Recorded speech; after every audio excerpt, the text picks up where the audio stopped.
Hi, in this video I'm going to share with you the story of Eklavya. Eklavya was a nishad or a forest dweller who wanted to be an archer and had learned that Drona was the best teacher in town. But when he approached Drona, Drona turns him away. Drona told him that teaching advanced military science was not for someone who is from a hunter clan. It is reserved only for Kshatriyas and Brahmana clan. Kshatriyas are the rulers of the land. He also told him that he already has many students and that he was appointed specifically to teach the princes from the Kuru kingdom. In those days, the Nishad community was removed from the Kuru kingdom because of their demonic activities.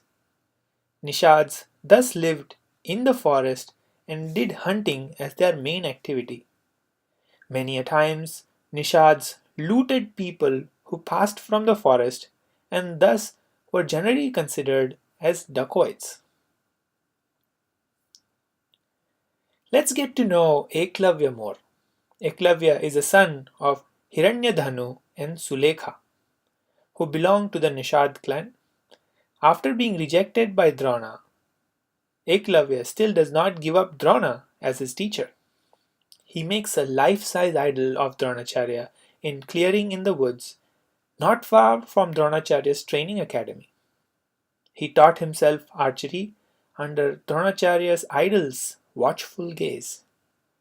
Oftentimes, he watched Drona teach Arjuna from far. Sometimes later, Eklavya was disturbed by the sound of a barking dog. He shot several arrows in the direction of the dog. The arrows entered the dog's mouth such that, without harming the dog, they sealed its mouth and made it impossible for the dog to bark.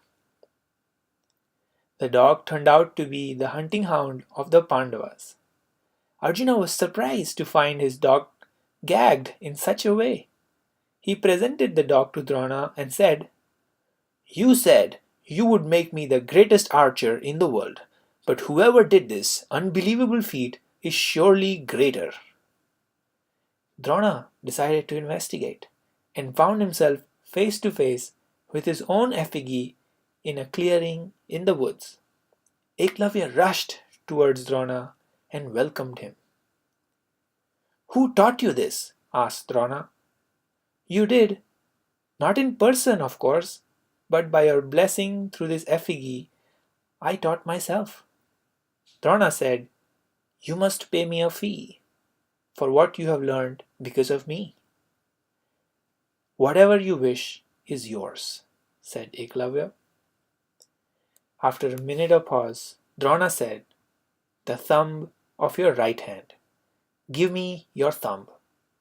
His voice was cold and unfeeling. Without a moment's hesitation, Eklavya pulled out a knife and sliced his right thumb and placed it at the Guru's feet. Arjuna could not believe what just happened. He was totally shocked. Here are some of the insights from Eklavya's story.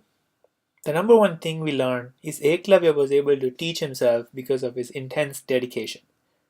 To learn anything, one needs two things: samarpan, where one is devoted to a guru and thus feels that they are taken care of, and two, patrata, which is the strength of character and competence. With competence, one has a focused mind which is resilient and can hold valuable knowledge and use it correctly. Eklavya had great dedication for his guru. I believe he had selective devotion though.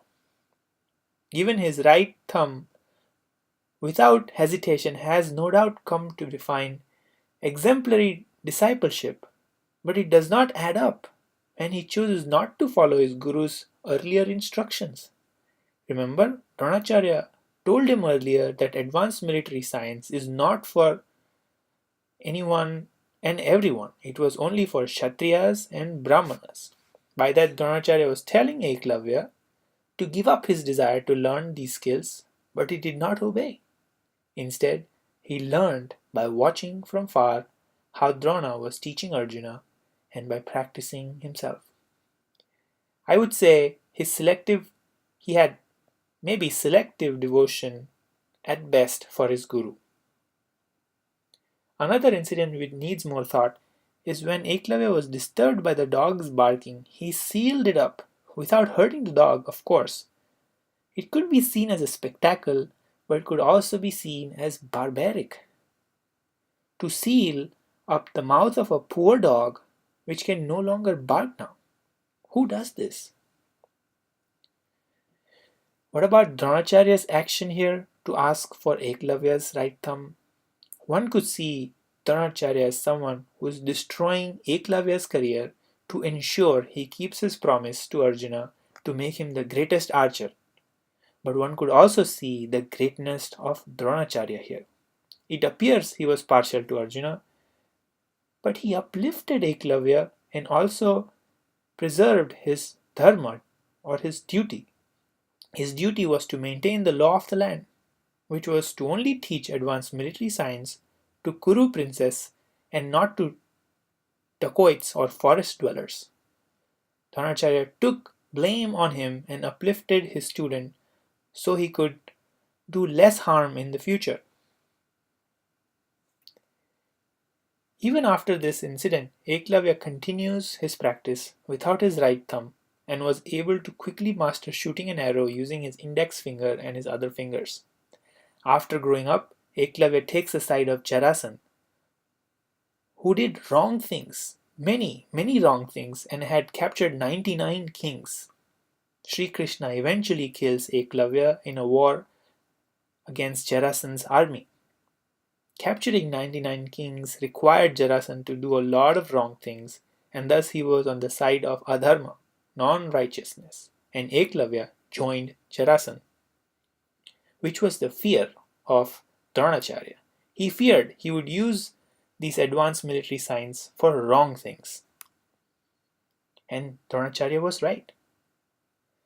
Remember, as we will see in future videos, Dronacharya is not narrow-minded. If he was, he would not have taught Drishtadumna. Drishtadumna was born for the sole purpose of killing Dronacharya, and Dronacharya very well knew this. Even then, he taught Drishtadumna the art of advanced military science. Think. I know lots of insights here are not clearly black and white. So, is the case with pretty much every decisions we have to take in our life. If you have questions for me or alternate views that you would like to share, then add them in the comments section below.